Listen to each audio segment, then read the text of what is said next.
তিনি আজকে কোর্টে আসছেন, আপনারা দেখেন যে সারা দেশে আজকে নেতা কর্মীরা সহ সাধারণ মানুষ আজকে রাস্তায় তার বিরুদ্ধে বিক্ষোভ প্রদর্শন করতেছে।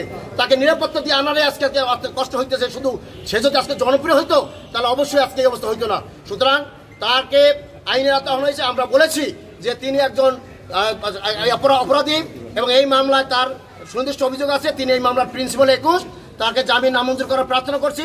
আদালত উভয় পক্ষের শুনানি শেষে সন্তোষ হয়ে তার জামিন নামঞ্জুর করেছেন এবং তাকে গৌণ জেল হাজতে প্রেরণ করা হয়েছে।